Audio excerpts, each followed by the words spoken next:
Families की जानिब से 5.5 करोड़ रुपए लिया गया और नताशा की जो अपनी कंपनी है उसमें उस फैमिलीज के रिश्तेदारों को जॉब भी दिया जाए।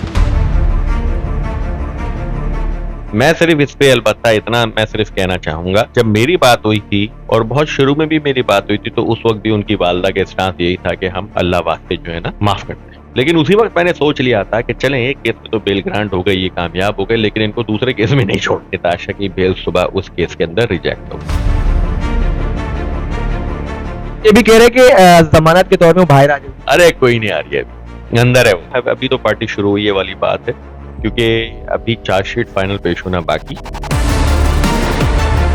अस्सलाम वालेकुम जी, आप देख रहे हैं न्यूज़ अलर्ट और मैं हूं अयानक। मुझे बताएं आखिरकार वही हुआ जिसका डर था, माफी तलाफी हो गई, किस बुनियाद पे अचानक से मामला इतना स्ट्रॉन्ग चल रहा था फिर फैमिलीज की जानिब से मामला को रफा दफा कर दिया गया? देखिए, मैं बेल आर्ग्यूमेंट वाले दिन जब मैं कोर्ट में जाता हूं तो वहां पर जो अक्यूज के काउंसिल हैं वो बेल आर्ग्यूमेंट करते हैं। उनके आर्ग्यूमेंट्स कंप्लीट होने के बाद मैं अपने आर्ग्यूमेंट्स स्टार्ट करता हूँ। जैसे ही मैंने अपने आर्ग्यूमेंट्स वहां पर स्टार्ट किए, इतनी दिन में लवाहिकीन की तरफ से एक वकालतनामा आता है।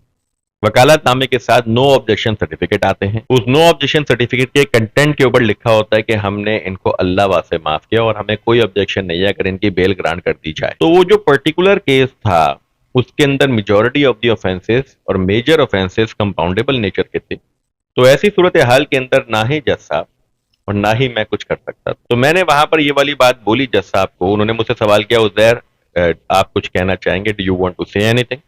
तो मैंने उससे बोला कि मैंने कहा साहब, I act as per the instruction of my client, और अगर मेरा client is giving no objection to it then all my arguments will be nullified. अगर मैं आर्ग्यूमेंट्स कर भी दे दूं उसकी कोई कानूनी अहमियत नहीं रहेगी। इसके साथ साथ 337 के अंदर जो और भी लोग जख्मी थे उनकी तरफ से भी, सबकी तरफ से नो ऑब्जेक्शन आ गया। लेकिन उसी वक्त मैंने सोच लिया था कि चलें एक केस में तो बेल ग्रांट हो गई, ये कामयाब हो गए, लेकिन इनको दूसरे केस में नहीं छोड़।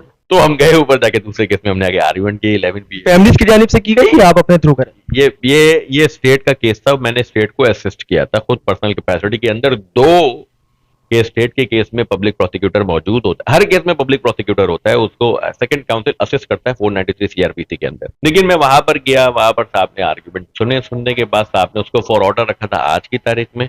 आज है, नताशा की बेल सुबह उस केस के अंदर रिजेक्ट हो गई। वकील जो होता है वो वकालत कर रहा होता है और जैसा क्लाइंट कहता है वो वैसा कर रहा होता है, क्योंकि क्लाइंट का स्टांस को रिप्रेजेंट करता है ना। वकील के पास पावर ऑफ अटॉर्नी होती है जिसको आप वकालतनामा कहते हैं, उसके पास अथॉरिटी होती है कि वो अपने क्लाइंट के स्टांस को रिप्रेजेंट कर सके कोर्ट के अंदर। अब अगर क्लाइंट अपना स्टांस को चेंज कर देगा तो ऐसी सूरत हाल के अंदर वकील के हाथ पर कट है। मैं सिर्फ इस पे अलबत्ता इतना मैं सिर्फ कहना चाहूंगा कि जब मेरी बात हुई थी और बहुत शुरू में भी मेरी बात हुई थी तो उस वक्त भी उनकी वालदा के स्टांस यही था कि हम अल्लाह वास्ते जो है ना माफ करते हैं। वालदा का स्टांस ये था। फिर सब्सिक्वेंटली क्या बात हुई है, कैसे हुई है, अब ये वो पार्टीज बेहतर जान। मेरा अलबत्ता काम कोर्ट में है, कोर्ट में मैं केस अपने बेस्ट तरीके से लड़ूंगा और लड़ता रहूंगा। अभी तो आप ये कह लें अभी तो पार्टी शुरू हुई है वाली बात है, क्योंकि अभी चार्जशीट फाइनल पेश होना बाकी है और उस चार्जशीट के ऊपर एक दो और ऑफेंसेस भी ऐड होने हैं। फिर वो जज साहब उसको डिटेल में सुनेंगे, फिर जज साहब की मर्जी है कि वो उस कॉम्प्रोमाइज को 345 में अगर लगता है उसको अलाउ करें या नहीं करें। ये जज साहब की मर्जी है, पार्टीज की मर्जी नहीं होगी इधर। ये भी कह रहे कि जमानत के तौर में वो बाहर आ जाए। अरे कोई नहीं आ रही है, अभी अंदर है वो। देखिए, अभी तो इसकी बेल जो है वो रिजेक्ट हो गई। अब वो इसकी बेल लगाएंगे किसी सेशन जज के पास।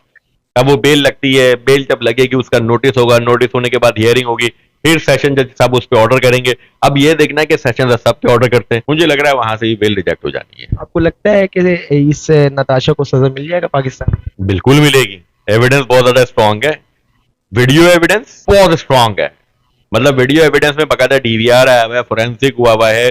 देखिए, कैमरेज जो है वो कस्टडी में लिए गए हैं, बहुत ज्यादा स्ट्रांग है वीडियो एविडेंस। उसके बाद testimonies of witness, ocular evidence बहुत ज्यादा स्ट्रांग है, विटनेसेस मौजूद हैं। Documentary evidence in the form of medical report जो है वो सारी की सारी मौजूद है। वो बहुत ज्यादा स्ट्रांग एविडेंस है इसके खिलाफ। अगर मैं देखूं तो मुझे लग रहा है कि अगर एविडेंस की प्रोडक्शन कोर्ट के अंदर सही तरीके से हो गई by the prosecution, then conviction. जी बिल्कुल, हमारे साथ मौजूद थे सीनियर एडवोकेट उज़ैर गौरी साहब मौजूद थे। मजीद इंटरेस्टिंग वीडियो देखने के लिए न्यूज़ अलर्ट देखिए। अपने मेजबान अयान अख्तर को दिएगा इजाजत। अल्लाह हाफिज।